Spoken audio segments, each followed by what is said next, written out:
औज़ुबिल्लाहिमिनश्शैतानिर्रजीम बिस्मिल्लाहिर्रहमानिर्रहीम। अस्सलाम वालेकुम नाज़रीन, मैं हूँ आपका मेज़बान जमाल नासिर खान। आज की वीडियो में आगे बढ़ने से पहले मैं आप सबसे एक गुजारिश करूँगा, अगर अभी तक आप लोगों ने हमारे यूट्यूब चैनल सब्सक्राइब नहीं किया है तो बराए मेहरबानी यूट्यूब चैनल सब्सक्राइब करो और साथ ही बेल आइकन ज़रूर दबाएं ताकि हमारी नई आने वाली वीडियोज़ की अपडेट आपको बर वक्त मिले।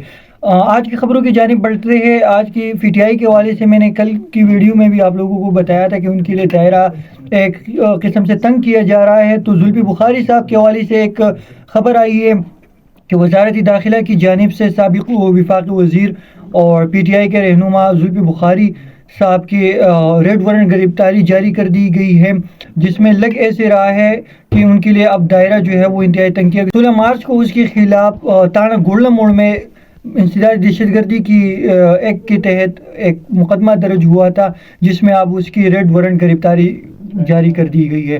लेकिन साथ ही साथ एक अच्छी खबर भी आ रही है पीटीआई के लिए। अगर हम देखें पीपल्स पार्टी की जानिब से, पीपल्स पार्टी ने कहा कि अगर पीटीआई को आप माइनस करोगे इलेक्शन से तो हम ये इलेक्शन तस्लीम नहीं करेंगे। साथ में पीपल्स पार्टी ने ये कहा है कि नवाज शरीफ को मुसलसल पेवर दिया जा रहा है निगरान हुकूमत की जानिब से। तो पीपल्स पार्टी ने निगरान हुकूमत पे भी एक सवाल उठा दिया है कि नवाज शरीफ के फेवर में ये बात कर रहे हैं और उसको रिलीफ दे रही है, तो इस की वजह से जो आइंदा इंतखाबात है वो थोड़े मुतनाज़ बन सकते हैं। और इसी के साथ इन्होंने इलेक्शन कमीशन पे भी एक सवाल उठा दिया है कि 2024 जनवरी के एंड के हफ्ते में तो इन्होंने कह दिया है कि हम इंतखाबात करेंगे, लेकिन अभी तक कोई शेड्यूल जारी नहीं हुआ है। तो ये भी एक अहम मसला है और क्योंकि होना चाहिए अभी तक इंतखाबात के हवाले से एक आखिरी तारीख आनी चाहिए, और क्योंकि आइन में जो है वो तो 90 दिन है और 90 दिन से अब ज़्यादा जो हो रहा है ये इसको हम एक गैर आइनी इक़दाम कह सकते हैं।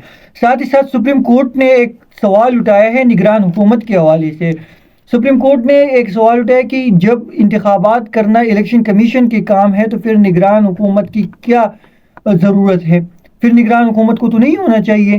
तो ये भी एक अहम मसला है और ऐसा लग रहा है सुप्रीम कोर्ट जो है ये मसला अब रिफर करेगी पार्लियामेंट को। और मैं भी ये काकड़ साहब का जो टिनेवर है ये पाकिस्तान की हिस्ट्री में एक आखिरी निगरान हुकूमत साबित हो सकती है, क्योंकि निगरान हुकूमत की कॉन्सेप्ट को अगर हम देखें 2002 के इंतखाबात देखें वो भी बग़ैर निगरान हुकूमत के हुए। ऐसे नहीं है कि निगरान हुकूमत के बग़ैर इंतखाबात नहीं हो सकते। तो ये एक बात हो सकती है कि अब चीफ जस्टिस साहब ये फैसला आगे फॉरवर्ड करे पार्लियामेंट को और पार्लियामेंट इसके ऊपर फिर कुछ सोचे, कुछ फैसला करे, क्योंकि ये निगरान हुकूमत का जो सेटअप है, ये सिस्टम है, ये जनरल ज़ियाउल हक साहब की टेन्योर में शुरू हुआ था। तो इस बात को भी देखने की वो ज़रूरत है। और इसी तरह मुस्लिम लीग नून की तरफ से खबर सामने आई है। साबिक वज़ीर ख़जाना इसहाक़ डार साहब ने कहा है कि नवाज शरीफ साहब ना किसी डील के तहत आए और ना हम किसी डील पे यकीन रखते हैं, और जैसे उनको अपनी अदालती कार्रवाइयों से फुर्सत मिलेगी तो इंशाल्लाह वो साबिक सदर आसिफ अली जरदारी साहब से मिलने भी ज़रूर जाएगा। तो इसी में भी एक बात हो रही है जो कन्फ्लिक्ट चल रहा है आजकल पीपल्स पार्टी और मुस्लिम लीग नून की तरफ से।